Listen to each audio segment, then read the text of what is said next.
Black Star Network is here. Oh, no punches! I'm real revolutionary right now. Support this man, Black Media. He makes sure that our stories are told. Thank you for being the voice of Black America, Roland. Stay black. I love y'all. All momentum we have now, we have to keep this going. The video looks phenomenal. See, there's a difference between Black Star Network and Black-owned media and something like CNN. You can't be Black-owned media and be scared. It's time to be smart. Bring your eyeballs home. You dig?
Today is Friday, November 18, 2022, coming up on Roland Martin Unfiltered, streaming live on the Black Star Network. U.S. Attorney General Merrick Garland announces a special prosecutor or special counsel to oversee the criminal investigations related to Donald Trump.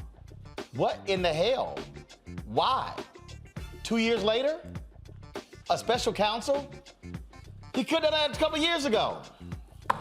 Makes no sense. Congressman Hakeem Jefferies formally announces his historic bid to become the next leader of the Democratic Party, or Democratic House Caucus.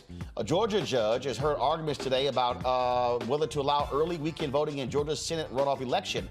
Lawyers for Democrats say Republican Secretary of State Brad Raffensperger changed his interpretation of the law. I'll talk to the executive director of Care and Action about the lawsuit and when they can expect a decision. We'll also talk with Pennsylvania Representative Joanna McClinton. She'll be the first African-American woman elected as the State House Speaker in Pennsylvania. And an Alabama Hyundai plant is the subject of a discrimination lawsuit. The plaintiffs say their white manager made them call him master. I'll talk with the attorney handling the case. In our Education Matters segment, helping black girls find their place in this world through STEAM. I'll talk to the founder of Black Girls Can Incorporated. It is time to bring the funk on Roland Martin Unfiltered on the Black Star Network. Let's go. He's got it. Whatever the miss, he's on it. Whatever it is, he's got the scoop, the fact, the find. And when it breaks, he's right on time and it's rolling. Best believe he's knowing. Putting it down from sports to news to politics. With entertainment just for kicks, he's rolling. It's on go, y'all. It's Roland Martin, rolling with Roland now. He's funk, he's fresh, he's real, the best, you know he's Roland Martin now.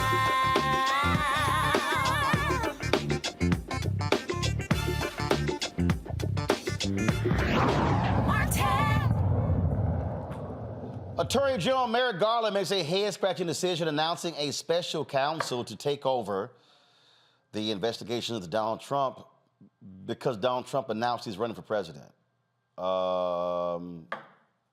That wasn't a shock. I don't understand why Merrick Garland didn't do this when he first took over. Here's his announcement. I'm here today to announce the appointment of a special counsel in connection with two ongoing criminal investigations that have received significant public attention. The first, as described in court filings in the District of Columbia, is the investigation into whether any person or entity unlawfully interfered with the transfer of power following the 2020 presidential election or the certification of the Electoral College vote held on or about January 6, 2021.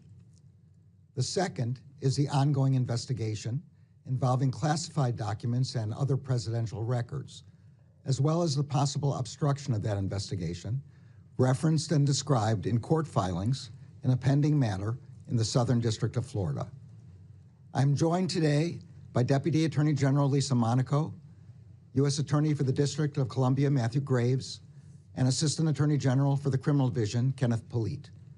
Assistant Attorney General for National Security Matthew Olson could not be here. He is currently in Germany representing the department at the G7 Home Affairs and Security Ministerial. U.S. Attorney Graves has been ably leading the investigations into the events leading up to and on January 6. He and dozens of assistant U.S. attorneys and other prosecutors have taken on the monumental task of conducting over 900 prosecutions in defense of our democratic institutions.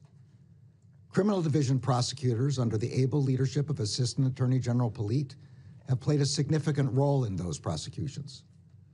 Assistant Attorney General Olson has been ably leading the team responsible for investigating the matter involving classified documents and other presidential records, as well as the possible obstruction of that investigation. All of the career prosecutors assigned to these matters are conducting their work in the best traditions of the Department of Justice. I also want to recognize the efforts of the many FBI agents and other law enforcement personnel who are assigned to these matters. They are working courageously and steadfastly and are serving our nation honorably. I am grateful to them. All right, joining us right now is Damon Hewitt, who leads the Lawyers Committee for Civil Rights under law. Damon, why in the hell are we here? I mean, Garland stands there and talks about, we don't want this to look political. Here's the reality. Trump lost to the very man who appointed Merrick Garland. I don't care what you do. I don't care if you appoint a special counsel.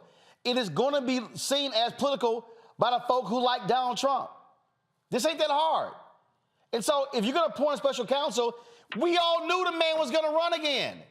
So if you wanted to do a special counsel, you should have done it in February of 2021 as opposed to now, because now we know you're essentially restarting the clock. Robert Mueller, his investigation, special counsel, took 2 years. And so what the hell? Why are we here? Well, look, I'm sitting here in Washington, D.C. This is bizarro world. Things are not what they seem, as they say, or not always what they seem. And so, look, I do believe, Roland, that the Attorney General did this on his own, independently, without the White House's involvement, because he wanted things not to look political. Obviously, it makes it look more political, right? So if you look at the clues, right, he's doing this because he's saying, look, Trump's running. We don't want to make the Biden administration somehow the boogeyman for Trump. So we'll have an independent or special prosecutor, rather. But also, he did this on a Friday, right? A Friday, later in the day, not very top of the morning, right? So that tells you that not that they were trying to bury the news, but they were trying to make it as apolitical as possible. But hey, this is D.C., and this is also people's land of common sense at a time where everything is inherently political. I mean, here's the deal. The critics are going to yell it's politics anyway. They already believe that, Trump believes Trump's nonsense about a witch hunt. The problem is this here. This man has done more stuff and has not been held accountable for it. And this seems as if, guess what? The clock just gets extended even further.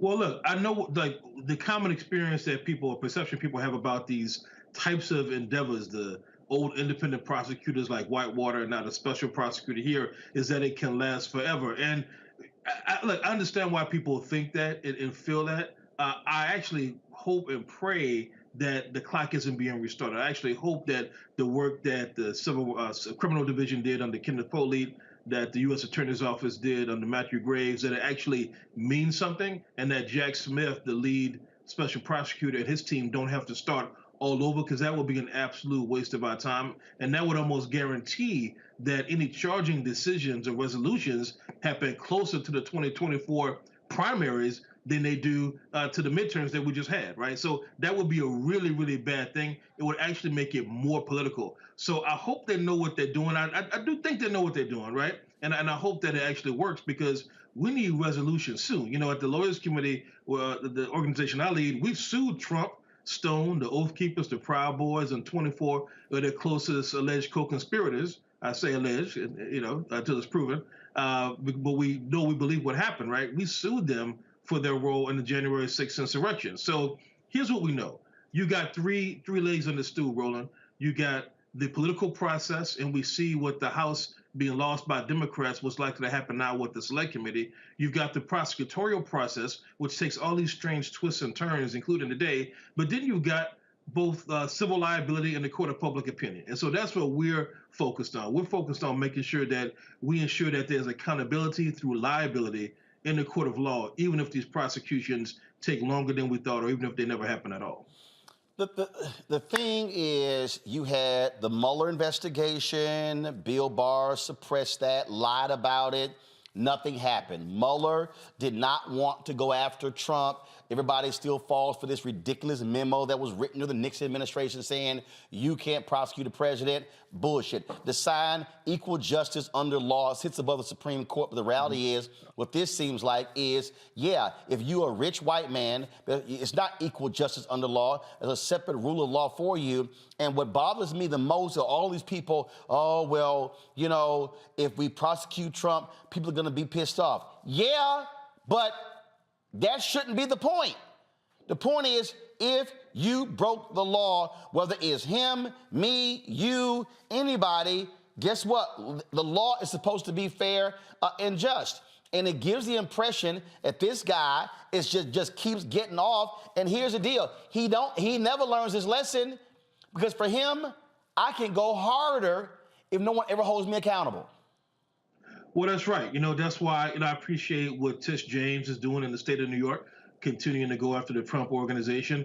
Look, you know, she's an elected official. It's political inherently, but it's not just about the politics. It's about what this man has done to this country, is what he's done to his own so-called adopted party, right? And the effects that it's having on all of us, especially Black people. You know, the Republican Party, sadly, and we're a nonpartisan organization, but this party has been taken over and influenced by white supremacists. That is a problem. And if Democrats were doing that, we'd have the same accountability for them as well, right? So what I really hope, Roland, is that this new special prosecutor, we know it's not going to accelerate the process. That's not the news that was broken today. But what we cannot afford as a country is for it to slow down justice, because justice delayed is, you know what, justice denied. Oh, absolutely, Damien. We appreciate it, man. Thanks a lot. Thank you, man. All right, Frat, take care. Akila Bethea, communications strategist. Michael Imhotep, host the African History Network show. Matt Manning, civil rights attorney, all joining us. Matt, I'll start with you. Matt, I'm just going to call it what it is. I think it's bullshit. I think it's bullshit. I think that if you wanted this whole deal, look, I get it. He's going slow, plotting. But my God, I mean, what? 3 years? 4 years? To actually move against this guy? Or just come out and say, we're not going to indict him. Just go ahead and say that. I get that sentiment, but I actually don't agree with you, Roland. I disagree. I think this is the right way to approach it. I think this is the smartest political decision, and it's considerably smarter than the counter, which would be looking like the candidate who's seeking re-election for office is running for, is instead attacking the guy who's running against him. So but it's the same candidate. It's literally the same candidate. The critics are going to say this is Biden's Department of Justice. Well, that's why they have a separate special prosecutor who used to lead the public integrity unit. That's the thing that's so important to me about this. But who picks the special counsel? That's immaterial. The fact is, if he makes a decision that they don't like, they have to go to Congress to override his decision. I think this is the right decision. I used to manage the DA's office, and I used to advise the DA, and I would have told him if there were an analogous situation that this is exactly what he needs to do. Otherwise, it's completely messy. There's no reason to do it. And the fact that he's now running for office, I think this is the right time to do it because he was a private citizen before. We could speculate that he was running for president, but he hadn't run for president yet. And now that he's running for president, I think they're doing both the politically expedient thing, but also the smartest thing in separating themselves as much as possible. But here's the other problem, Roland. There's not another Department of Justice. In a lot of situations like this, a prosecutor would just recuse themselves and some other similarly situated prosecutor would take over the prosecution. But Merrick Garland is the top law enforcement officer in the country. So there's no one he can send it to. So the only thing he can do functionally is to appoint a special prosecutor. And I think this is the right time. And I think Mr. Smith's credentials are precisely what they need for this because he managed the public integrity unit there, which means that he was investigating corruption and he was prosecuting people who are in public positions, which requires an institutional knowledge of bureaucracy and all the things attendant with somebody who's serving in a public office. So I think this is the right move. I think it's the smart move, and I think it is the move that will get away from any idea of impropriety. This is the move that gives them as clean a hands as possible. So, Michael, why in the hell not just do this last year? Why not come out of the gate, announce a special counsel, hey, here's the whole deal? Because you're going to get ripped. Trump has already said, I ain't cooperating with nobody, which is no shock. Well, number one, I agree with Matthew. Number two, I watched the broadcast. I watched the press conference live today. I've been following all the analysis since then. And the reason why Garland didn't announce it last year is because Trump did not formally announce that he's running for president. Man, we all knew this man was running. Well, just a second. You just asked me a question. Just a second. We knew he was running. No. When you formally announce this is different than armchair quarterbacking. No, this ain't armchair quarterbacking. The man was sitting on $150 million, was raising money. He has never left the political scene. He ain't become no private citizen. I understand, Roland, but when he formally announces that he's running for president, that changes the game. How? So, I'm sorry. Hold up. Is there a rule? No. Show me a rule. Show me something constitutionally. Show me anything that says when you announce that you're running, it changes everything. How? Show me a document. I'm explaining it to you, Roland. No. Show me a document. What is it? I'm explaining it to you. Please, just calm down for a minute. Roland. No, I'm calm. I'm calm. But show me. That's perception. Okay, what you're describing is perception. But go ahead. No, Roland. So what happens is when Trump formally announces that he's running for president, and then you have Garland, who was nominated by Biden, and Biden has already announced intentions to run for president. Okay, now, hold on. Stop. Factual. Has Biden announced that he's running for president? Not a formal announcement, but one, Biden is the current president. No. Has Biden announced that he's running for re-election? He's announced his intentions to run. Well, hell, Trump announced his intentions for the last year and a half. But, no. But Trump has made a formal announcement now, and Trump would be the target of the investigation. And? Not Biden. I'm explaining it to you. Okay? Am I correct so far, Matt? Yes. Did the Department of Justice, hold on, you in Michigan? Did the Department of Justice, did they actually launch an investigation into the Republican who was running for governor of Michigan? The Department of Justice, Dana Nessel, she launched an investigation into the guy who was running for Attorney General, State's Attorney General. Okay. No. There was a guy running for Republican governor of Michigan who. But go ahead. See, my whole point is there are other examples of politicians who are running for office. But that ain't running for president. They're not running for president. Roland, that's not running for president. Show me the rule. Show me the rule where it says if somebody running for president can't be the target of a DOJ investigation. Is there a rule somewhere? Let me finish my thought first, Ro. Is yes or no? Interrupted me. You do this because I'm a Sigma. No. I'm asking you, Michael. Is there a rule? Is there something constitutional anywhere that? No. I'm asking you a question. What you're giving?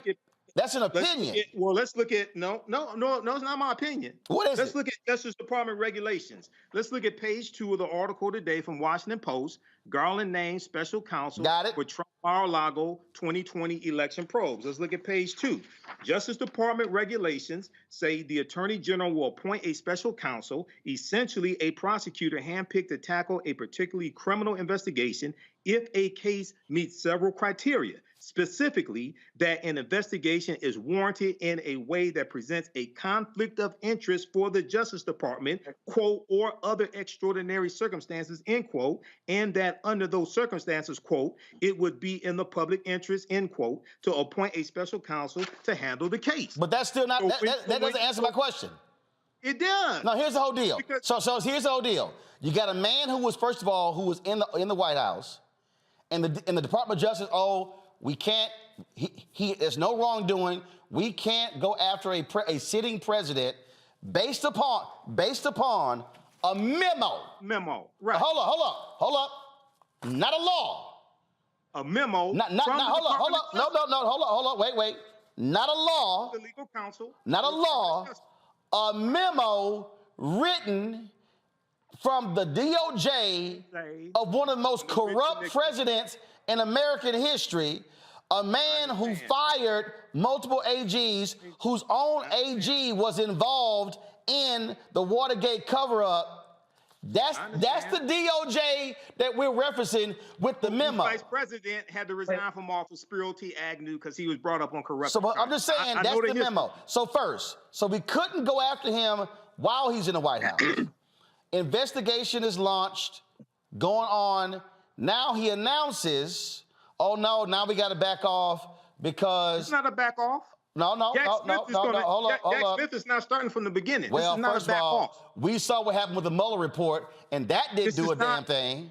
This is not the Mueller report. And in fact, the Mueller report, and in fact, Robert Mueller, when he testified, said that after that the president can actually be indicted, he said, yep, that could actually happen.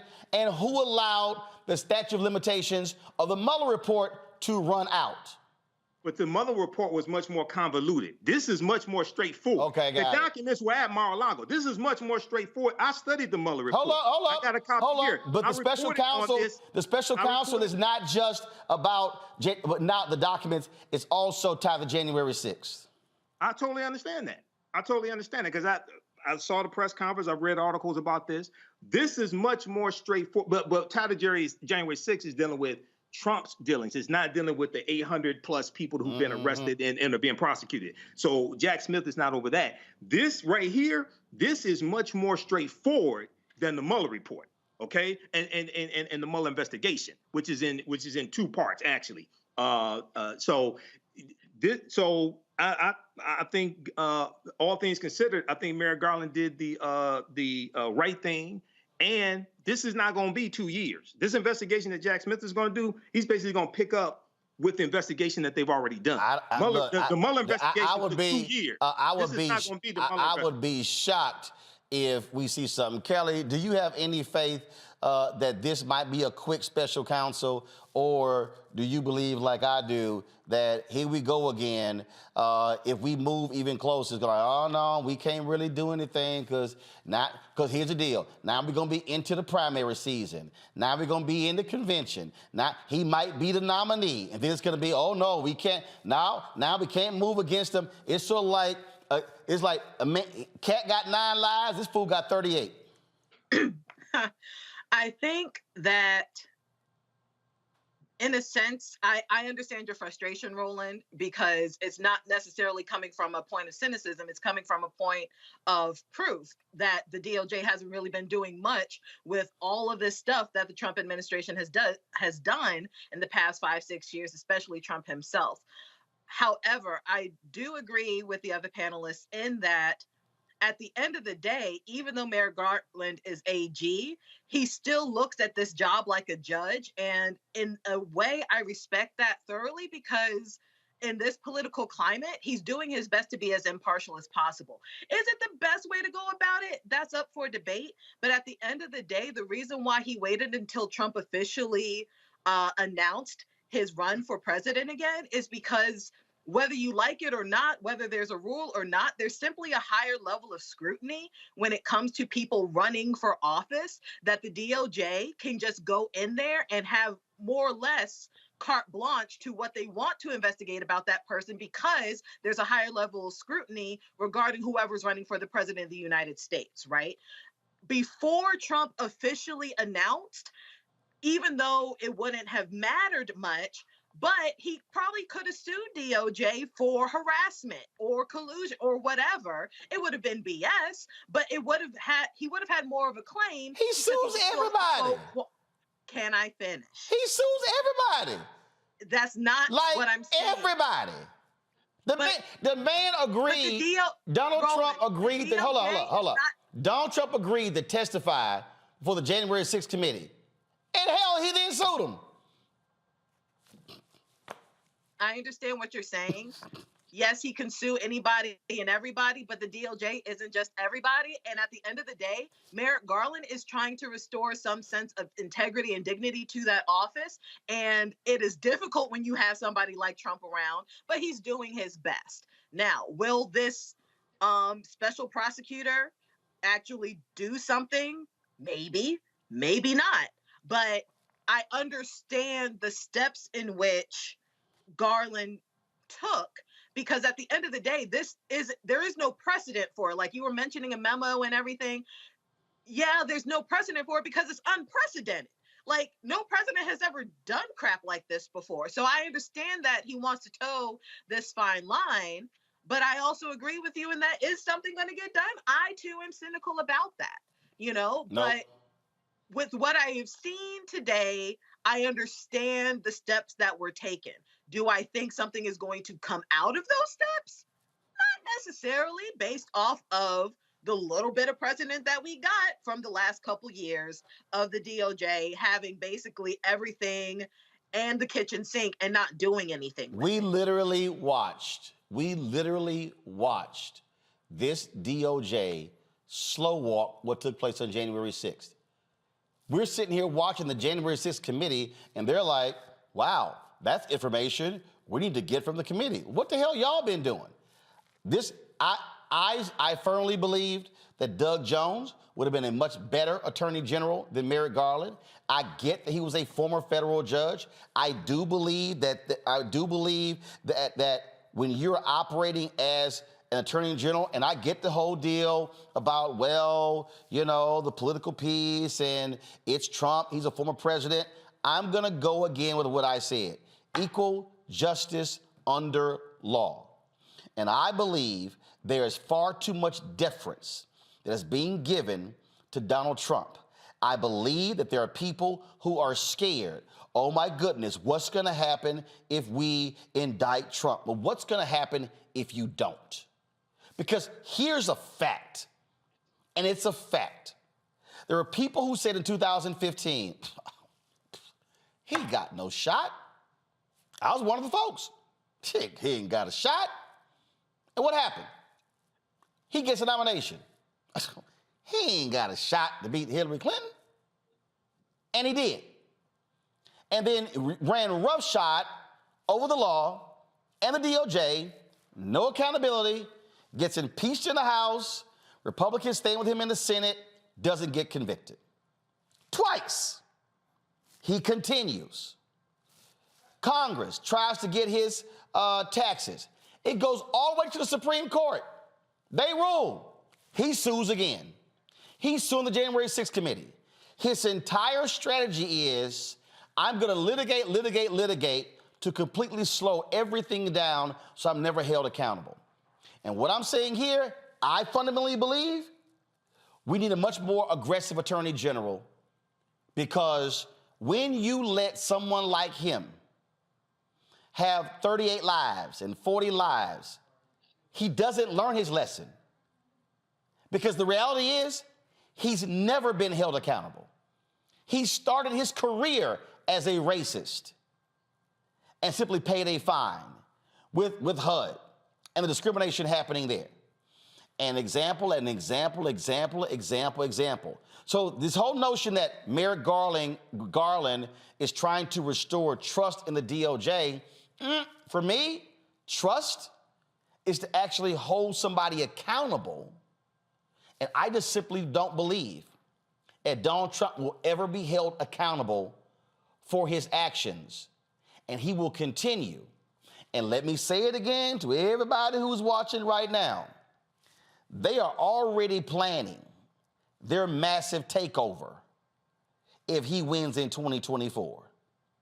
And the plans that they have are so sick and demented that it will make his 4 years look like Disneyland compared to what they actually want to do.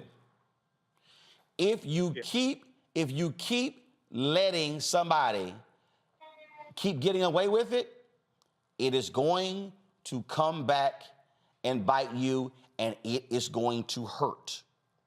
If this man is not held accountable by the law, not civil, but criminal, then shame on the system that is going to allow him to get away with it because they say it's going to be too much heat politically. When we come back, we're going to talk about Georgia, the lawsuit there. What Republicans are doing, what they always do, trying to sit here and shade the law to keep folks from voting so they can win. We'll discuss it next on Roland Martin Unfiltered. Folks, if you're watching on YouTube, Twitch, Instagram, hit the like button, share button, Facebook as well. And of course, support us in what we do. Download the Black Star Network app, Apple phone, Android phone, Apple TV, Android TV, Roku, Amazon Fire TV, Xbox One. Join the Brina Funk fan club. Send your check and money order to P.O. Box 57196, Washington, D.C. 20037-0196. Cash App, $RM Unfiltered. PayPal is Martin Unfiltered. Venmo is RM Unfiltered. Zelle is Roland at RolandSMartin.com. Roland at RolandMartinUnfiltered.com. We'll be right back.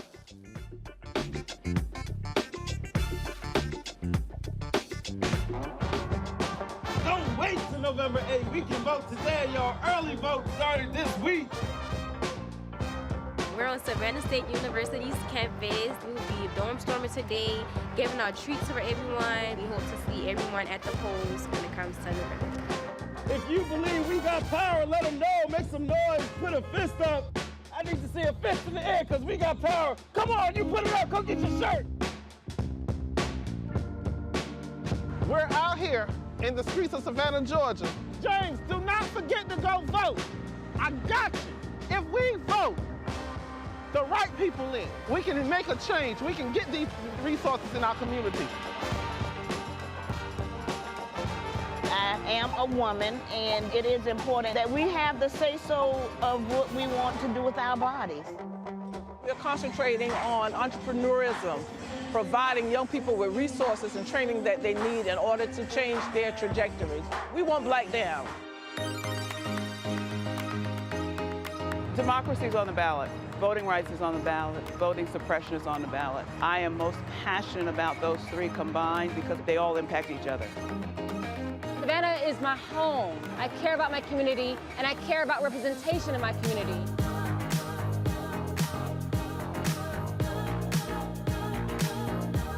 Our voices are still going to be heard no matter what kind of obstacles try to come up against us to stop us from voting. We're still going to be standing our ground. See the effort that's being made to keep our communities from voting. So that makes me realize it's even more important, because if it wasn't important, they wouldn't be fighting to make sure we could vote. This doesn't stop this year. This is a forever movement. We're going to exert our power as a people, walk in our rightful place. We're going to change our communities, fight for our communities, and build our communities.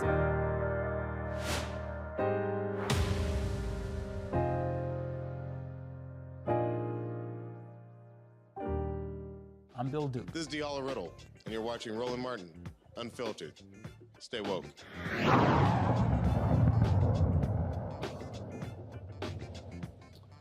All right, folks, some breaking news out of Georgia. A judge has ruled that early voting can begin as early as November 26th. Now, you might remember, so here's a story from Bloomberg right here. The decision came down about 4 minutes ago. A Georgia state court judge ruled that voters can go to the polls on the Saturday after Thanksgiving, handing a victory to the U.S. Senator Raphael Warnock and the Democratic Party.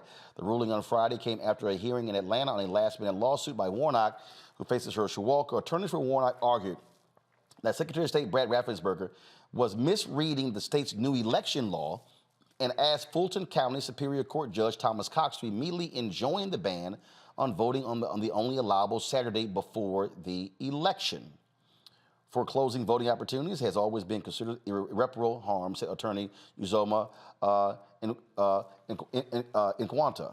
Now, so here's the deal, folks. Remember, 2020, let's go back to 2020. Y'all remember? There were 2 months. There were 2 months of early voting. 2 months of a runoff, okay? Much longer period of time.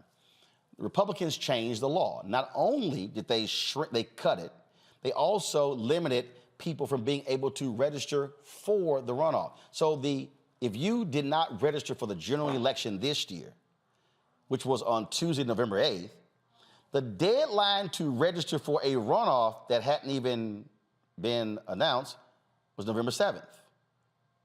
Yeah, that was all by design, because they ran the numbers and saw how many people, especially black people, registered to vote during the runoff for Warnock and Ossoff in 2020. So they changed the law. So then they asked to change the law again, where they said, hey, there can't be an election within 2 days of a state holiday. Now, how did they come up with that? Oh, the Robert E. Lee Confederate holiday happens to fall right before the runoff for the Senate election. And now, Raffensperger and Sterling, the elections chief, both had previously said, yeah, early voting can begin counties can begin early voting as early as the 26th, as opposed to the entire state on the 28th. Well, then they said, well, no, we actually read it wrong. You read it wrong? Okay. That's pretty damn funny. If you're the Secretary of State and the elections chief and you read it wrong. They said, no, we read it wrong, so no, early voting can't start on the 26th because of this Robert E. Lee holiday. Don't be surprised if Republicans find another judge to overrule, and trust me, this thing is probably I wouldn't be surprised to go to the Georgia Supreme Court or even higher. Hillary Howley is the executive director of Care in Action. Hillary, glad to have you here. Again, for the people who don't understand, these are the types of things Republicans do, because here's what they're afraid of. They are afraid of black people voting en masse on Saturday, the 26th. They're afraid of souls to the polls on the 27th. So let's talk about this early voting. It's supposed to begin all across the entire state on the 28th. When does it end? I think you're muted. You there? Can you hear me? Now we can hear you. So it's supposed to be statewide on the 28th. Correct. What's the last day to vote early? December 2nd, Friday, December 2nd. So they only want early voting Monday through Friday. They don't want early voting happening on a Saturday. Because what did they do, Hillary, when they changed the law? They didn't allow early voting on the Saturday before the election, and now they they're the ones who set the date, and the Robert E. Lee holiday, sorry, we can't do it within 2 days of a state holiday, which means no Saturday voting in Georgia. Yep, and to make it even worse, usually, Roland, catch this, the state holiday, which we know is actually for Robert E. Lee's birthday, typically it is observed on January 19th, but Governor Kemp decided to have this law, or to have this holiday be observed the Saturday after Thanksgiving. Wait, hold up, wait. all this previous time, the holiday was in January. Yes, sir. But all of a sudden, let's put it on the Saturday after Thanksgiving. Correct. What, did Robert E. Lee just what? Was he a lover of Thanksgiving? You know, I truly don't know, but honestly, to make matters worse, during the last segment, I received news, and the Secretary of State's office just came out and said they are appealing the court's ruling. Of course. Yep. So we had already had Fulton County and DeKalb County announced, yay, we're going to do Saturday voting, and now they're having to retract because we're expecting the appeal to come down before everyone goes to sleep tonight. So that is the state of Georgia. And, you know, when you were wrapping up your last segment, I was really appreciative of what you were saying, because what I need people to know is our democracy is still under attack. There's this whole narrative that, because Democrats were able to survive and, you know, we had historic midterms for Democrats in the first 75 years since, you know, JFK was elected. We are over celebrating. We still need to be vigilant, right? The reason why we did not retain control of the House is because of gerrymandering. That could have been prevented by the Freedom to Vote John Lewis Act. What we're dealing with in Georgia right now with the runoff, that possibly could have been prevented by the passing of the Freedom to Vote John Lewis's Right Act. So we really need Warnock to keep his seat now more than ever, because to your point earlier, you best believe we see McCarthy coming out saying their priority is investigating Hunter Biden, investigating the president. I can guarantee you that there is probably a drafted bill somewhere floating around the Capitol in these right-wing spaces of how to further attack our democracy. So I got some tweets I want to show you. So this is Gabriel Sterling responding to David Axelrod, who blasted this decision 3 days ago. And let me put the screen. So this is, you're going to get a kick out of this one. So Sterling goes, David, the law says no Saturday voting following a Thursday or Friday state holiday. Thanksgiving is the reason for no Saturday voting. Please correct your tweet. It was passed years ago, so county workers had their holiday and the real world problem of getting poll workers then. He then says, now here's the problem with that, Holly. You were there in 2020, right? What wasn't there? Nope. Wasn't there an election in November of 2020? Correct. And people were allowed to vote on Saturday. And there's an election in 2020, but the runoff for the November elections was actually January 5th. Mm-hmm. Right? Yep. So when he goes, this was passed years ago, so county workers had their holiday. No, actually, that's BS, because it was the Republicans who switched. They cut the number of days between the general election and the runoff. We literally just had it 2 years ago. Correct. So if the runoff had not been touched, the runoff for this year would have been on, let me just check my calendar, that first Tuesday in January. Wow, the runoff would have been on January 3rd. Guess what? 2 days after a holiday. So that would have not conflicted with anything, but no, they purposely did not want a 2-month runoff because they did not want to give Democrats a head start. So so you can't convince me, if they weren't looking at the map going, if we put it on this date, we can use this holiday as the excuse, but we not have Saturday voting, so now we're only forced to have Monday through Friday early voting. Yep. And you know what's interesting? So when I was there when SB 202 was drafted, and I've been reminding folks how this all happened. We win Georgia on January 5th. There's an insurrection on January 6th. After the insurrection, when things settled down, some Georgia organizers were like, okay, we can go to sleep. A few days later, during the early time of Georgia's legislative session, so this is like late January 2021, there were over 35 anti-voting bills filed all over the state legislature. And the day before, so then a couple weeks goes by, and SB 202 was a 2-page bill. We went to sleep that night knowing that SB 202 was going to be heard in a committee around 10 a.m. the next day.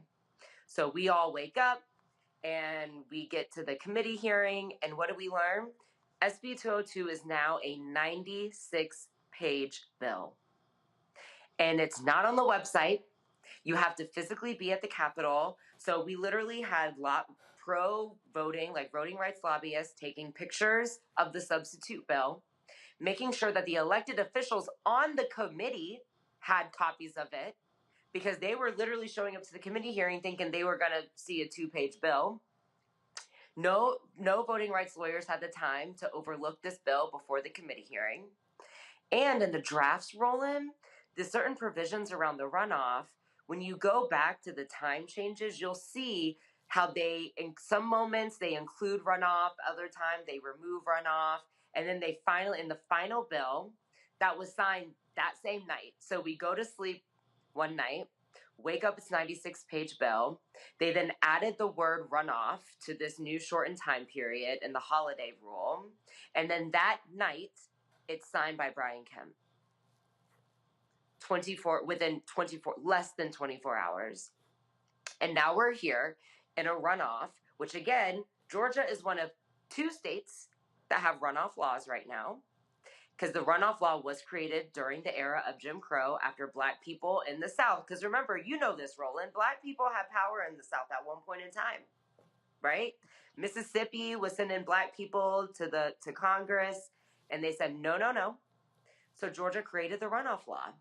So now we're dealing with a runoff law that's from Jim Crow. And now people can't vote on a Saturday, where the runoff is shortened because of SB 202. And now people are saying, and now people can't vote on Saturday because of a Robert E. Lee holiday. A Black judge then rules saying, no, people should be able to vote on Saturday. And now the Secretary of State's office is appealing this.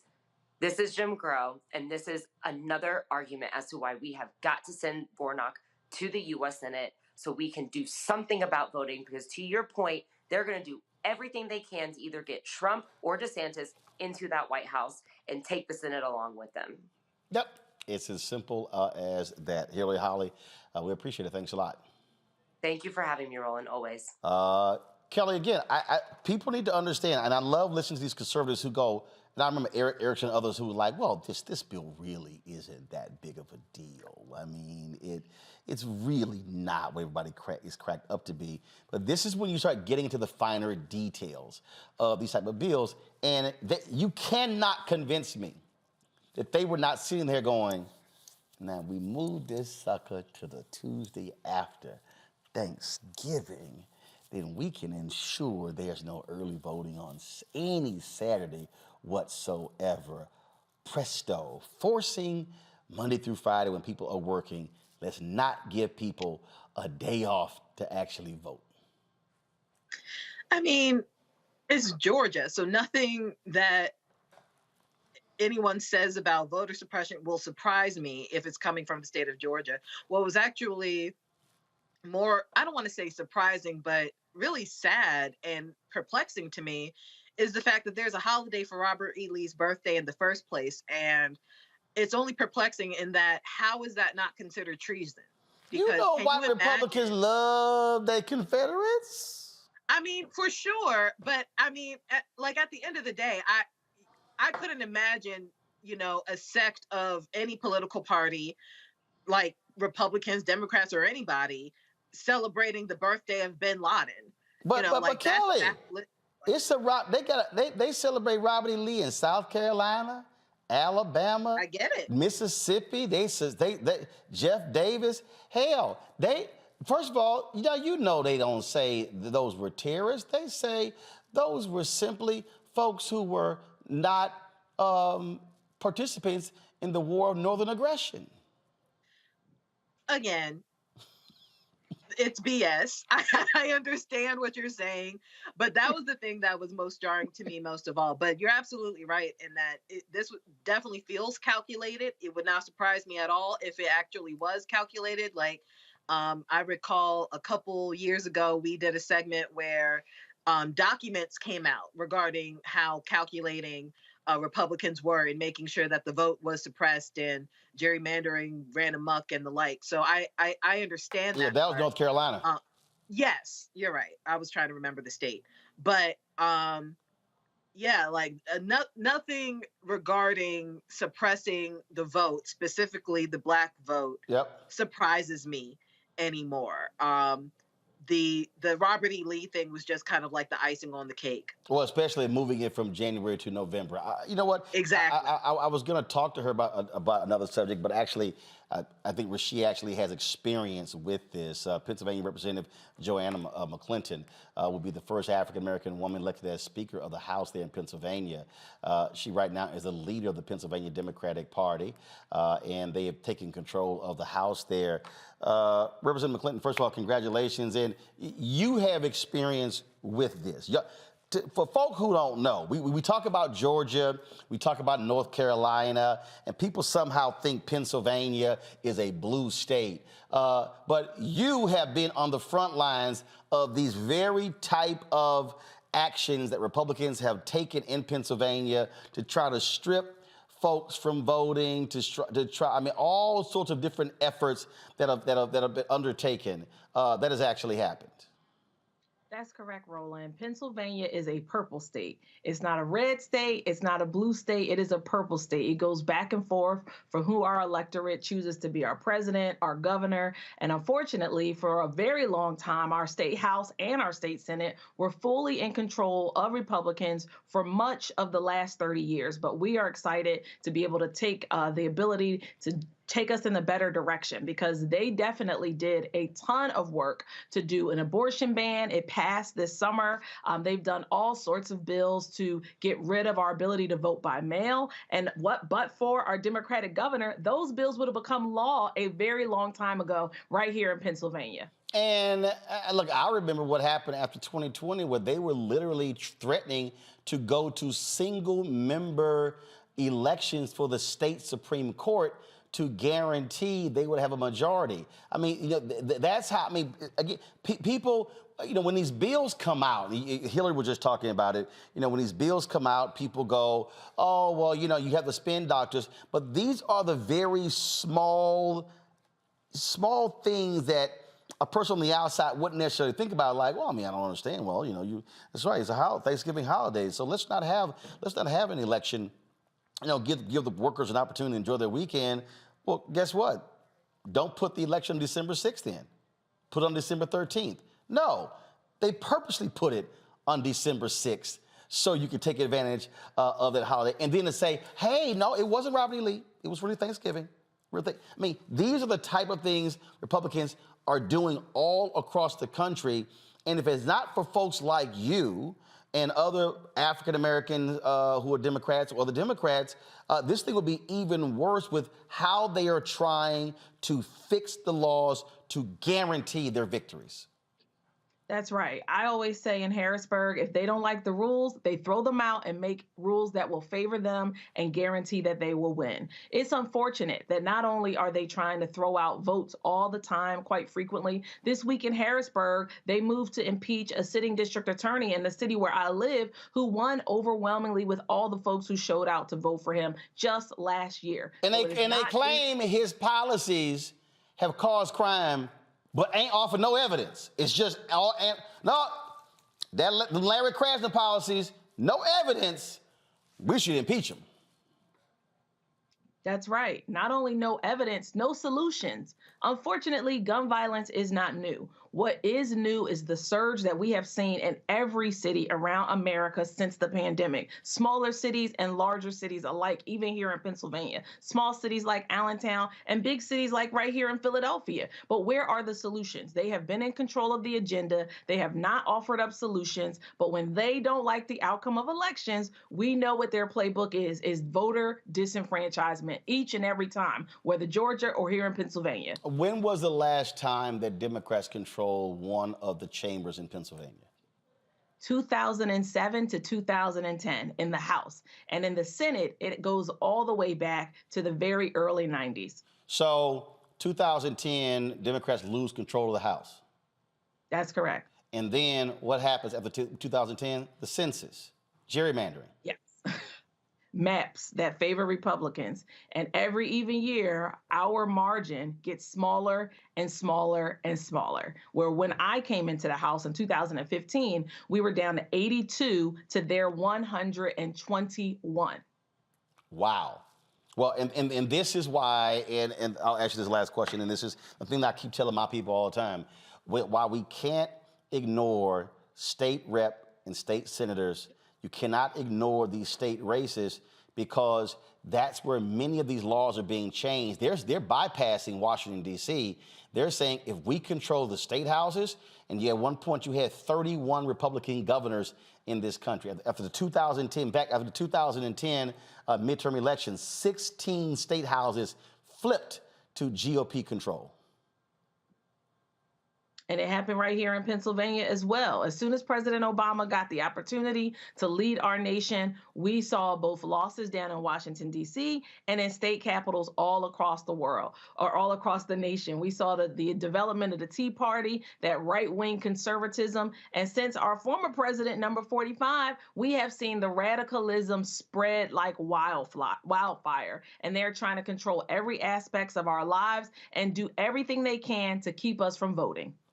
Indeed. Well, look, we look forward to you taking that gavel and leading it. And look, I tell folks all the time, folks who are in Philadelphia and Pittsburgh and other places who have not liked the GOP controlling all the politics in the state, by now having Democrats control that state house of Pennsylvania is going to force them. They got no choice now but to negotiate, and that will stem a lot of the craziness that we saw come out of Pennsylvania. We wish that same thing happened in North Carolina and Florida and Texas as well, because we're catching hell while they are simply running roughshod over the Constitution. So we appreciate you joining us on the show and look forward to having you back. Thank you so much. All right, folks, got to go to a break. We come back, we will talk about more news of the day. Strange case out of Alabama where a white man is alleged to have told the black workers there, "Call me master." Okay, that's quite interesting. Folks, support us in what we do. Download the Black Star Network app, Apple phone, Android phone, Apple TV, Android TV, Roku, Amazon Fire TV, Xbox One, Samsung Smart TV. Join our Bring the Funk fan club where every dollar you give goes to support this show. P.O. Box 57196, Washington, D.C. 20037-0196. Cash App, $RM Unfiltered. PayPal is R Martin Unfiltered. Venmo is RM Unfiltered. Zelle is Roland at RolandSMartin.com. Roland at RolandMartinUnfiltered.com. And of course, get a copy of my book, White Fear: How the Browning of America is Making White Folks Lose Their Minds. Ben Bella Books, Amazon, Barnes & Noble, IndieBound, Bookshop, Chapters, Books A Million, Target. You can also download the book on Audible. We'll be right back.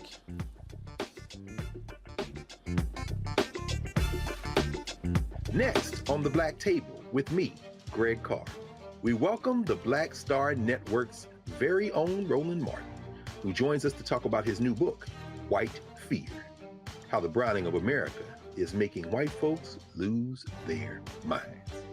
The book explains so much about what we're going through in this country right now, and how, as white people head toward becoming a racial minority, it's going to get, well, let's just say, even more interesting. We are going to see more violence.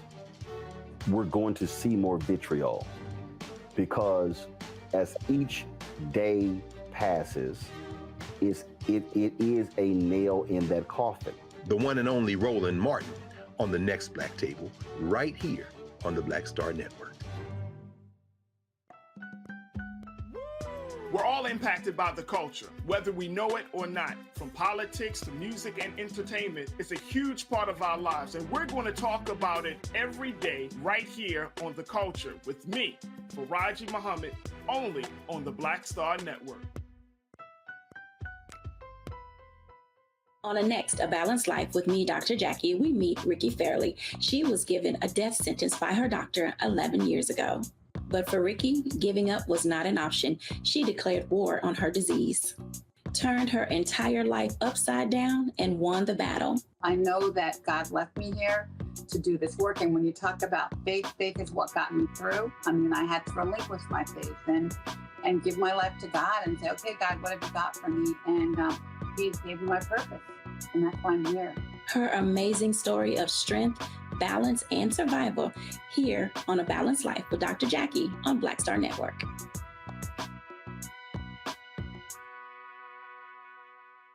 Hey, I'm Amber Stevens-West. Yo, what up, y'all? This is Jay Ellis, and you're watching Roland Martin Unfiltered.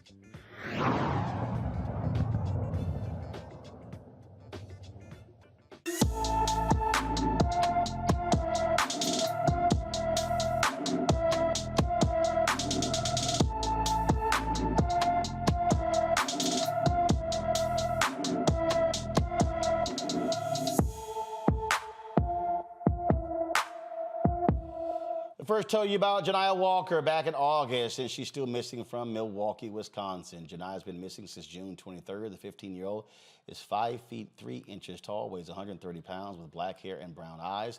Janiyah's mother says the teen suffers from depression and PTSD. Anyone with information about Janiyah Walker should call the Milwaukee Police Department at 414-933-4444, 414-933-4444.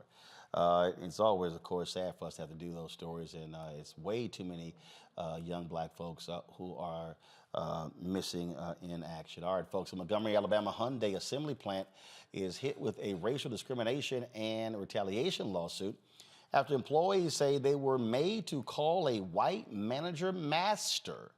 5 black employees, Frederick Coleman, Edward Daniels, Jason Ingram, Stacy Trimble, and Jimmy Williams, say they were denied promotions and punished with bogus write-ups. One of the attorneys representing the black employees is Arthur Davis, joining us from Atlanta. Arthur, first of all, do they have any recordings? Is this simply anecdotal? Or are there other witnesses who can corroborate the claims that they were forced to call this white manager master? Well, first of all, Roland, great to see you again. I see we have both aged a little bit since the last time we crossed paths. No, great to see you again. I ain't aged at all. I'm still good. Why did I think that was going to be the response? Thank you for giving me a chance to talk about these gentlemen and a chance to talk, I hope, about another lawsuit that was filed a month ago against Hyundai Motor Manufacturing of Alabama. These gentlemen and my client, Yvette Gilkey-Schufert, who filed a lawsuit a month ago, have a very similar story. This is a company where virtually all of the hard work on the floor, the building of cars, the assembly of cars, is done by African Americans. But there is an incredibly hard glass ceiling in place at this Hyundai plant in Montgomery. African Americans are allowed to make it to the level of team leader and group leader, but the more the position pays, the more power the position has, the fewer African Americans you see in place.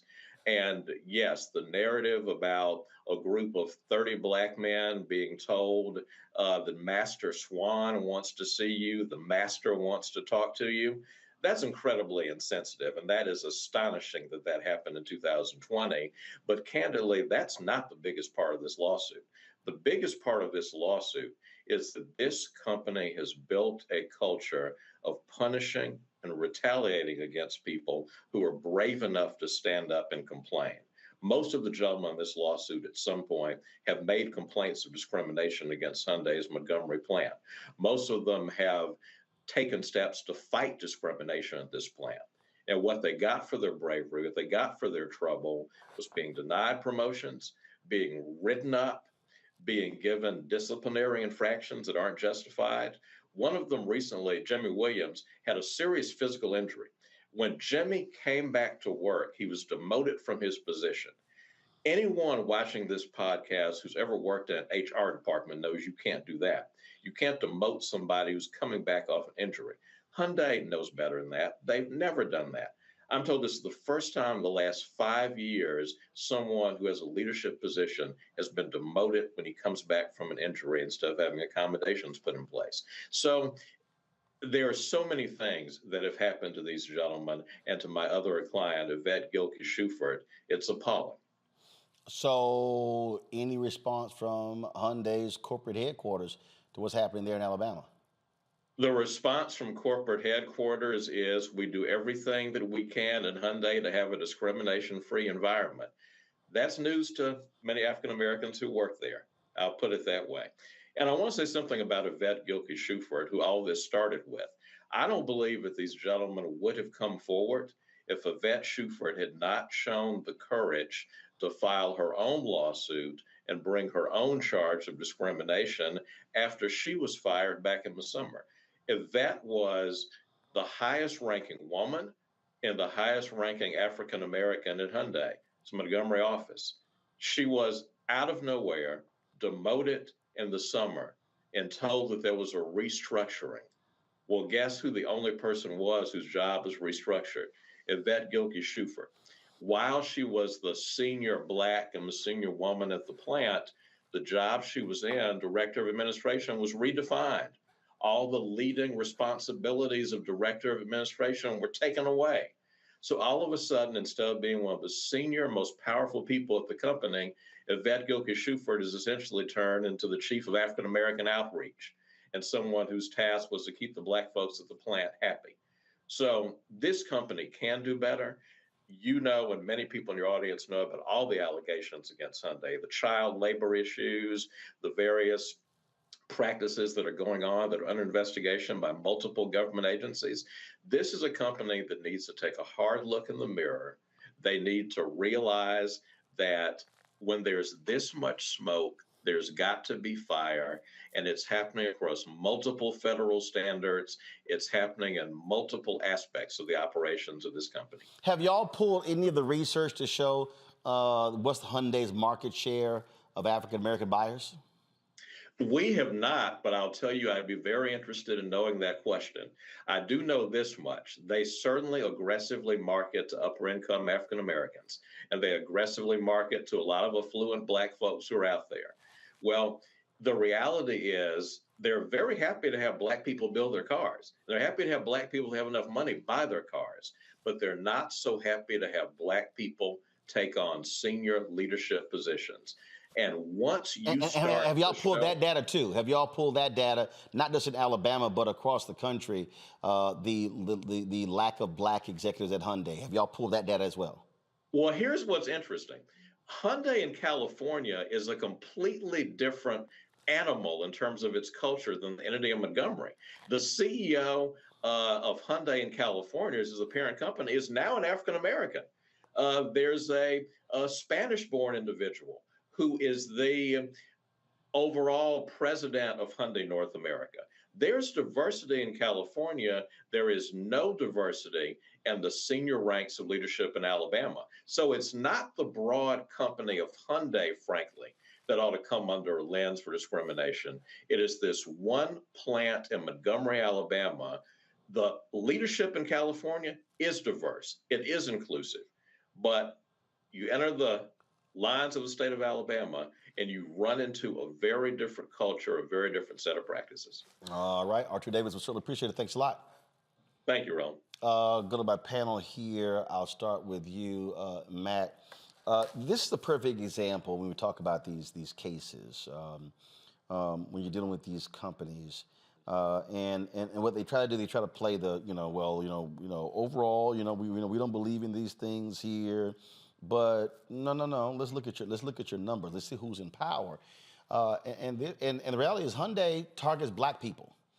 And I just sent a text message to several different civil rights activists saying, hey, they need to be chin checked as a result of this, because they sure as hell don't mind our money when it comes to buying their vehicles. Yeah, I think Hyundai needs to take a nod from its flagship Sonata and put this lawsuit to sleep because it's look, you got 80% of the people who working on the line, black people. It's obvious that this is more than anecdotal, and as he said, which I think is brilliant, there's got to be fire there. There's just obviously too much smoke. And what's problematic about this and concerning for me, the question I was going to ask him if I was propounding one to him, is what does a jury look like in the Middle District of Alabama? Because the fact that this is happening at a plant in Montgomery, Alabama, is the most concerning part to me. You have a jury; it's going to be people in that area, presumably people who may engage in the same kind of practices or be, less offended by it than people should be. So that's the real concern: is if they feel empowered to stand on that. We have a workplace discrimination prohibition and all the stuff that we normally hear, but that this kind of thing is going on, particularly with people ranking in the highest ranks, the black woman that he mentioned. That concerns me for accountability, to kind of harken back to what we were talking about earlier. I mean, what is a jury in Alabama going to think about this?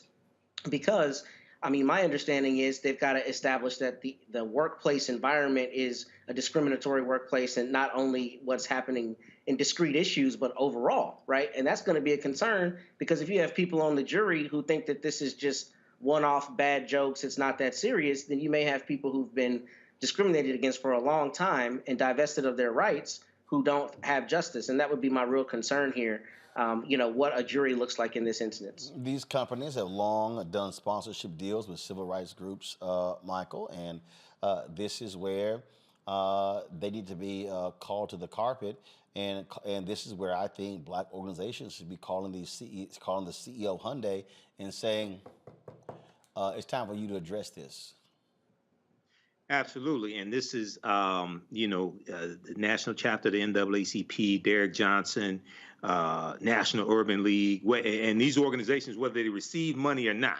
Okay. But I think some of them did receive money from Hyundai, but whether national civil rights organizations, whether they received money or not, this is an example of systemic racism when we look at these businesses, when we look at these corporations. And yes, they should come out and demand a response from the CEO. But the other question I would have is, how many complaints before this one did this particular manager have?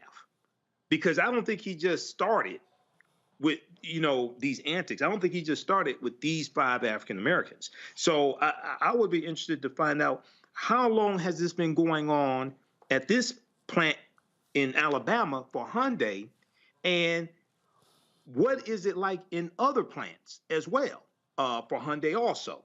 So yeah, but the civil rights organizations definitely to look at this, and we may have to take a page from Reverend Jesse Jackson. Was it 1981, the nationwide economic boycott against Coca-Cola? If it comes to that, we need to study that, because that was one of the most powerful economic boycotts in our history, and it lasted about 30 days or so. I remember when it happened, and he got some significant concessions from Coca-Cola as well.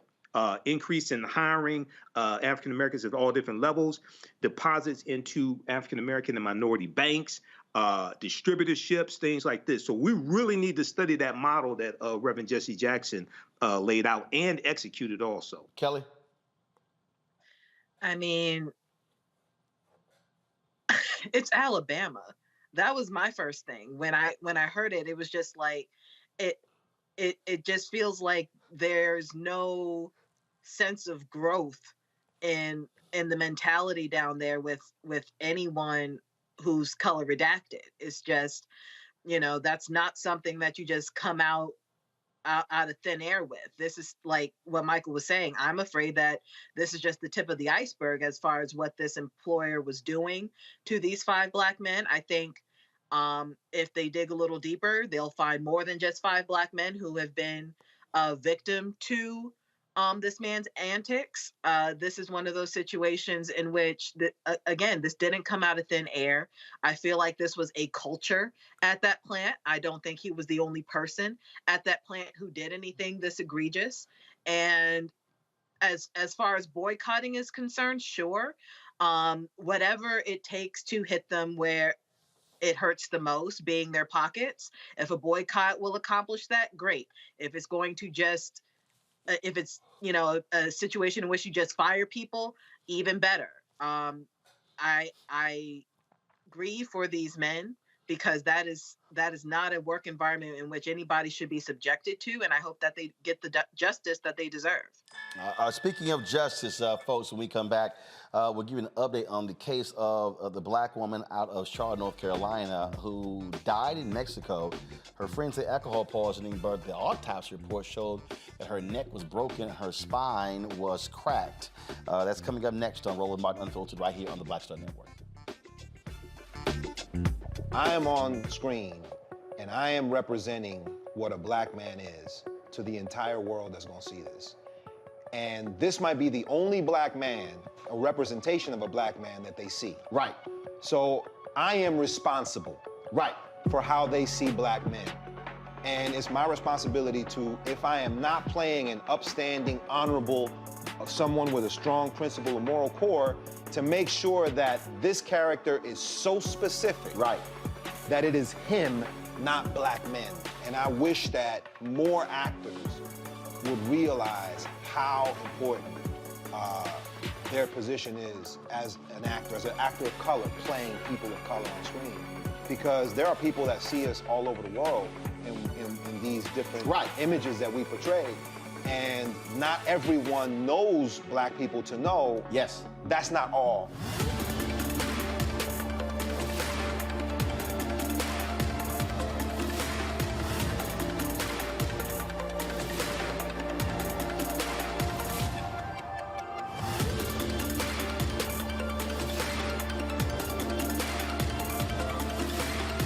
Next on the Black Table with me, Greg Carr, we welcome the Black Star Network's very own Roland Martin, who joins us to talk about his new book, White Fear, How the Browning of America is Making White Folks Lose Their Minds. The book explains so much about what we're going through in this country right now, and how, as white people head toward becoming a racial minority, it's going to get, well, let's just say, even more interesting. We are going to see more violence. We're going to see more vitriol, because as each day passes, it is a nail in that coffin. The one and only Roland Martin on the next Black Table, right here on the Black Star Network. I'm Bill Duke. This is Diala Riddle, and you're watching Roland Martin Unfiltered. Stay woke.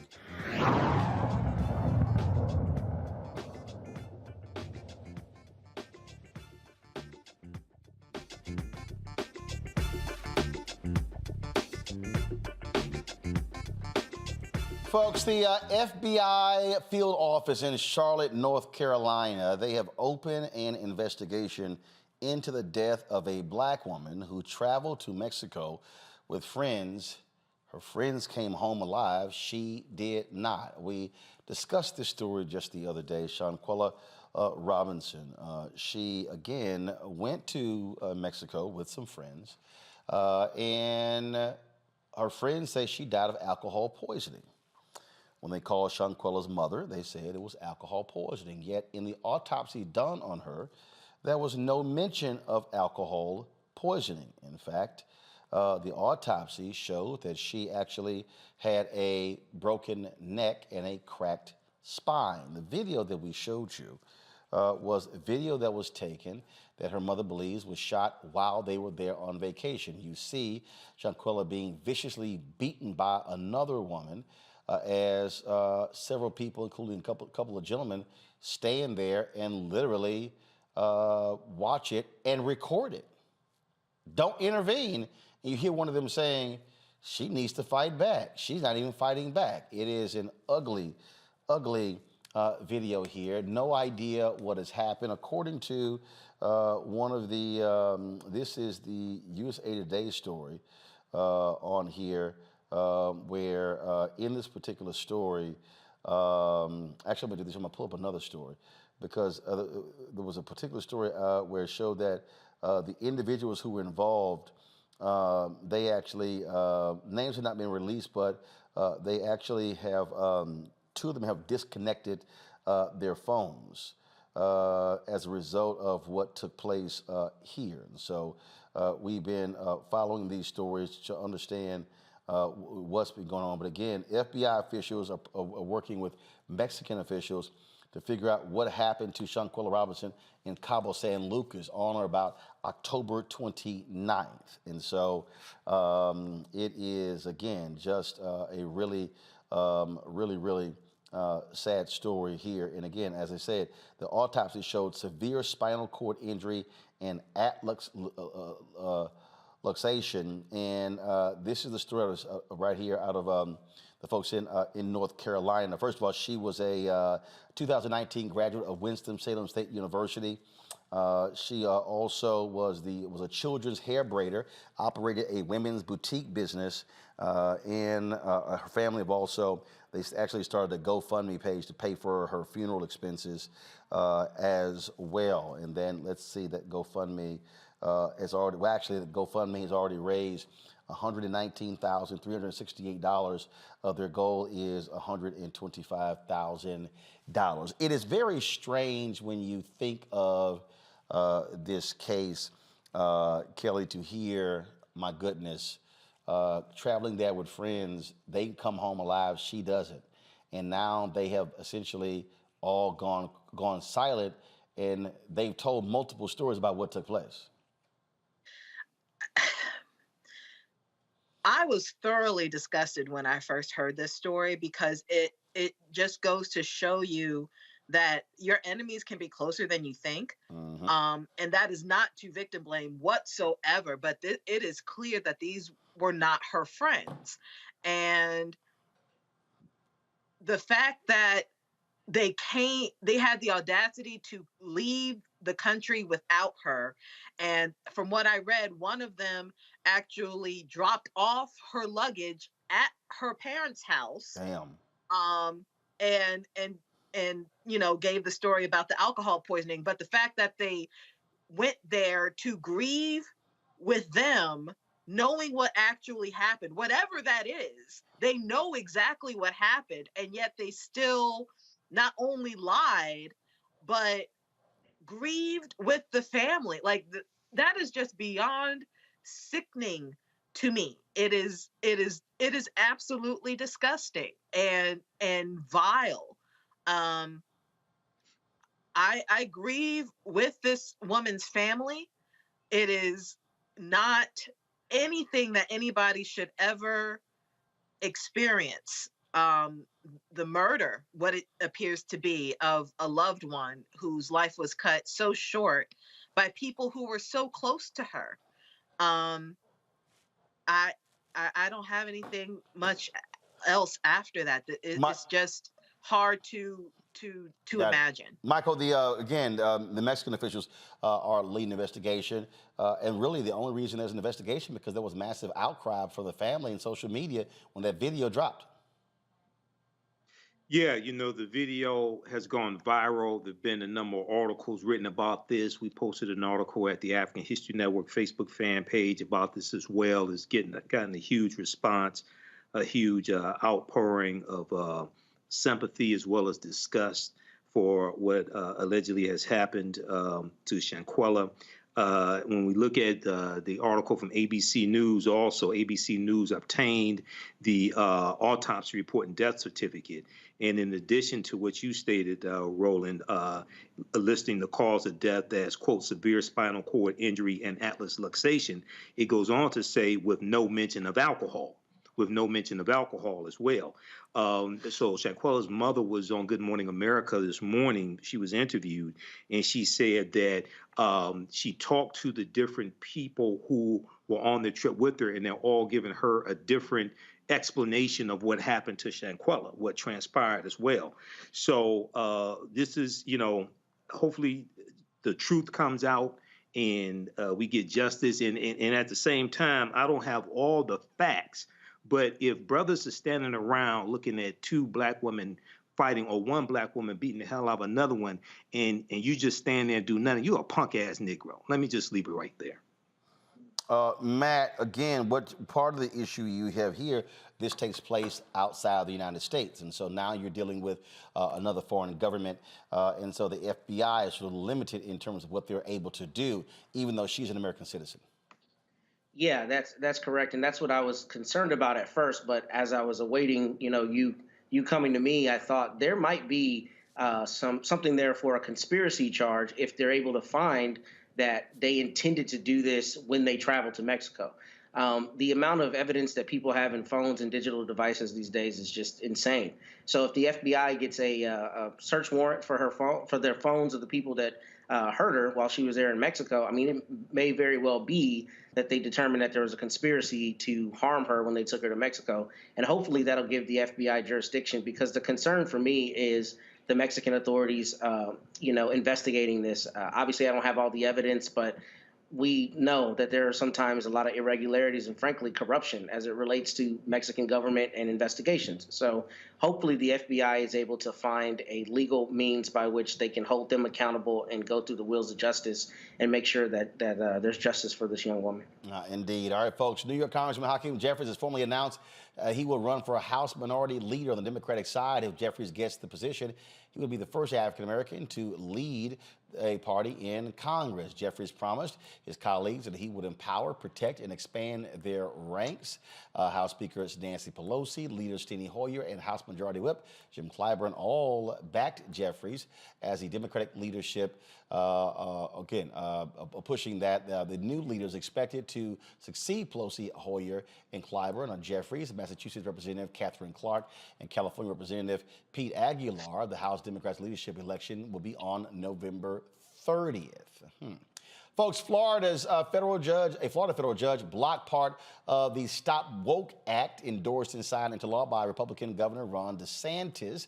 On Thursday, Chief U.S. District Judge Mark Walkers blocked the bill, which limits how schools and workplaces can discuss race and gender. Judge Walker described Florida's attempt to censor certain viewpoints as positively dystopian and said it violated free speech. DeSantis' office said they plan to appeal. Well, that's no shock whatsoever. Also, folks, but that's the sort of the nonsense that you see constantly taking place out of Florida. All right, when we come back, we're going to talk about STEAM, how to get more black kids involved in science, technology, engineering, arts, and math. Right here. You're watching Roland Martin Unfiltered on the Black Star Network. Back in a moment. Don't wait till November 8th. We can vote today, y'all. Early vote started this week. We're on Savannah State University's campus. We will be dorm storming today, giving out treats for everyone. We hope to see everyone at the polls when it comes to November. If you believe we got power, let them know. Make some noise. Put a fist up. I need to see a fist in the air because we got power. Come on, you put it up. Come get your shirt. We're out here in the streets of Savannah, Georgia. James, do not forget to go vote. I got you. If we vote the right people in, we can make a change. We can get these resources in our community. I am a woman, and it is important that we have the say-so of what we want to do with our bodies. We're concentrating on entrepreneurism, providing young people with resources and training that they need in order to change their trajectories. We want Black down. Democracy is on the ballot. Voting rights is on the ballot. Voting suppression is on the ballot. I am most passionate about those three combined because they all impact each other. Savannah is my home. I care about my community, and I care about representation in my community.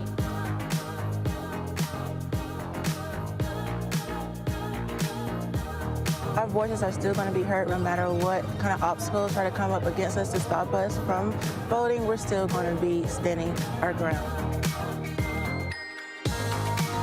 See the effort that's being made to keep our communities from voting. So that makes me realize it's even more important, because if it wasn't important, they wouldn't be fighting to make sure we could vote. This doesn't stop this year. This is a forever movement.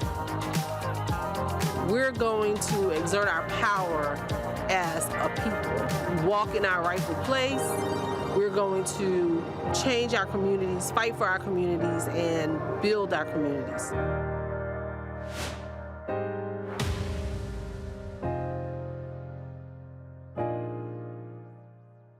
Hey, I'm Arnez J. Black TV does matter, dang it. Hey, what's up, y'all? It's your boy Jacob Lattimore, and you're now watching Roland Martin right now. Stay woke.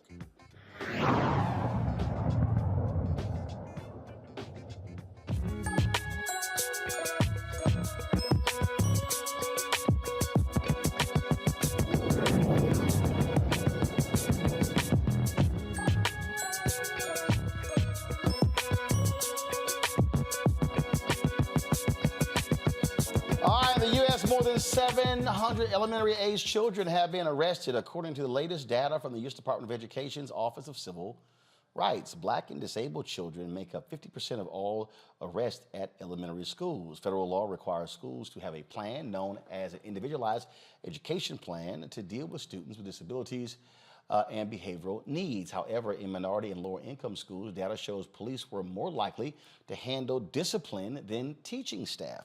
The U.S. Department of Education issued new guidance on school discipline in July, requiring school officials to evaluate a student with disabilities before disciplining them. Folks, in North Carolina, the University of North Carolina System Board of Governors, they have fined one of the nation's more popular HBCUs for its success. On Thursday, North Carolina A&T State University was penalized nearly $2 million for enrolling 6% more out-of-state students than the allotted 35% out-of-state enrollment cap. North Carolina A&T must forfeit the funds to the University of North Carolina's need-based financial aid program. Only 2 of the 24 board members, Joel Ford and Michael Milford, voted against the motion to penalize the HBCU. Ford made the statement at the board meeting, "I can't punish a historically minority-serving institution for being successful. We have out-of-state students who want to attend one of our institutions because of its history, ability to make good and deliver on a promise to deliver high-quality education." The chairman of the board's Budget and Finance Committee promised to look into changing this particular policy. Folks, gaining opportunities in science, technology, engineering, mathematics, and the arts are essential to help build growth in the Black community. However, barriers in the fields have held Black women out of most science and tech-related areas. Black women make up 18% of entry-level jobs in tech companies, to 30% for white women and 35% for men. A nonprofit group is helping to bridge the gap and change this narrative. Black Girls Can Incorporate created an organization for girls and young women ages 13 to 24 to embark on an immersive hands-on STEAM curriculum. Kanisha Dennis is the founder and executive director of Black Girls Can. She joins us from Washington, D.C. All right, so you started this when? This was started in May of 2015.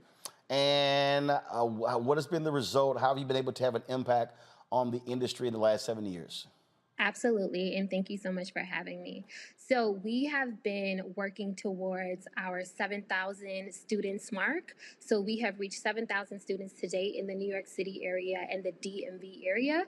We have a goal of reaching 50,000 girls by 2025 by providing them enrichment programs in STEAM. And so we're on the way there, but our big goal is by 2030, we'll have 1 million girls fostered in STEAM education and enrichment programs. And again, so much focus has been on STEM as opposed to STEAM. By throwing the arts in there, many people say that that is crucial to helping students develop both sides of their brain when it comes to education.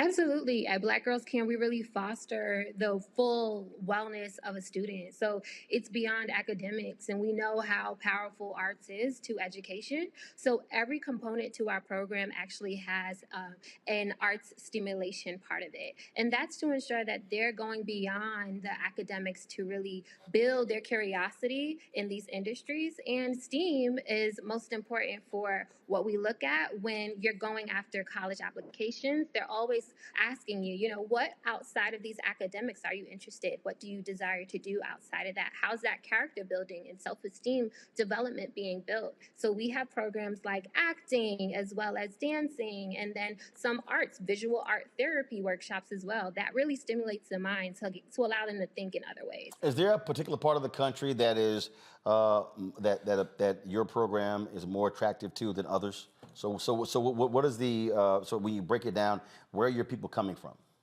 Yeah, absolutely. So right now we are in the New York City area as well as the DMV area. Specifically for New York City, the Bronx is actually the most in need when it comes to the STEAM gap. And so we focus on areas that are most in need. Our program does not really require you to have a strong academic standing, or you need to be in like high consideration from a guidance counselor or a teacher, because we know that some of those students get left out if you don't provide those opportunities. So we focus on areas that are most in need. And when we look at the DMV area, DC is really the most in need for this STEAM gap as well. And we still continue to usher in other outside and neighboring cities, but we focus in where it's most in need because they need the impact the most. All right, question from our panel. Kelly, you first.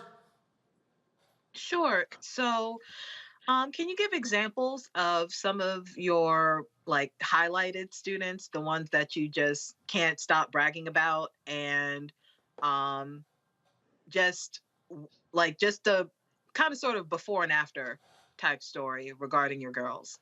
Yeah, well, it's so special. When I'm first introduced to all of my girls, they all have a certain spark to them, right? But you also hear their stories. And so one particular girl, Awa, you actually featuring her right now. She's in that white shirt. And so Awa Singwa, she is a student who's now 17, but when I first was introduced to her, she was 13. She was a little bit shy, wasn't really much of a standout student. And usually I focus on those students, especially because I'm like, hey, let me make sure I'm paying attention to you and driving and reinforcing enrichment within you. And so we did a particular workshop. It's called Owned by Her. It focuses on entrepreneurship. And part of this track is that they get to make a business plan and create their own business, and we provide them funding to do that. She actually created her own business, and it was in the beauty industry. So she created some products for beauty. And now Awa actually has her own business as a hairstylist. And so she has a booth at a shop in the Bronx, New York, and she's killing it while going to school full time and also being a full-time entrepreneur. So she's kind of making it all happen. So that's a special story that sticks with me, and she credits Black Girls Can for being the reason to ignite curiosity and entrepreneurship in her career. Cool. Matt? I love this program. I think it's amazing and obviously very worthwhile. And I especially love the ambition in the numbers that you plan to reach in 2025 and in 2030, I think. So what does expansion look like for you, and how do we help facilitate that? And the second part of that question is, have you had an opportunity to partner with other Black nonprofits and businesses that are serving the STEAM space? Because obviously it looks like that would be a really great cross-pollination. Absolutely. So to answer your first question, we're heads down in scaling the organization right now. So if you go to our website, www.blackgirlscaninc.org, you actually can request an opportunity to start a chapter in your area. And so right now we're just in the Northeast region, but eventually we want to have chapters across the U.S. And that's how we kind of see scale taking place, to really start chapters in different areas throughout the U.S. And so that's what we're focused on. Additionally, to also scale in this organization, we partner with a number of organizations. Right now, our premier partner is NARS Cosmetics, so they focus on the beauty industry. We work with their executive leadership to host a number of programs and events at scale. So we're not only just reaching small portions of girls, like 100 and 200, we're now able to reach thousands of girls by doing that. We partnered with Microsoft as well. In addition to that, we've held a number of partnerships with PAL, Police Athletic League, to really be able to scale our programming. And then outside of that, when we talk about what it looks like to partner with Black-owned organizations, every piece of this work is Black woman-led or Black-owned. And so our latest partnership is with an organization that works in the New York City area that helps Black youth on homelessness and poverty. And so we're able to work with them to reach out to Concourse House, is one of the organizations, and really be able to provide wellness outside of academics and the arts. This is more for making sure they have safety in the home. So We, again, touch all the life cycles of a student. Michael? All right. Well, thanks, Kenesha, for coming on and sharing this information with us. This is a fantastic program. I know you said you've been in existence since, if I heard correctly, May 2016? Was it 2016? Yeah, Okay. 2015. Okay. 2015. Okay. So what are those who graduate from high school, who are in your program and graduate from high school, what are some of the careers in the STEAM fields that they end up majoring in? Any success stories you can share with one or two success stories you can share with us about that also?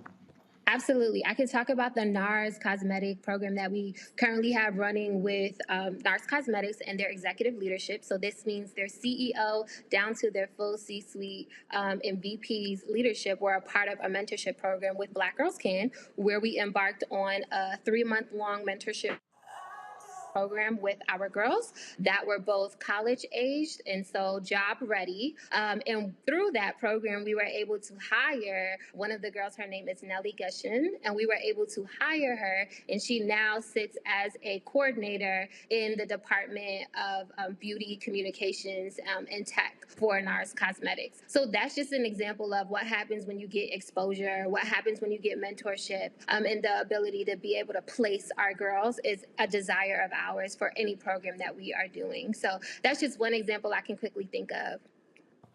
Okay. All right, then. Well, look, first of all, good luck with it. If people want more information, where can they go to get it?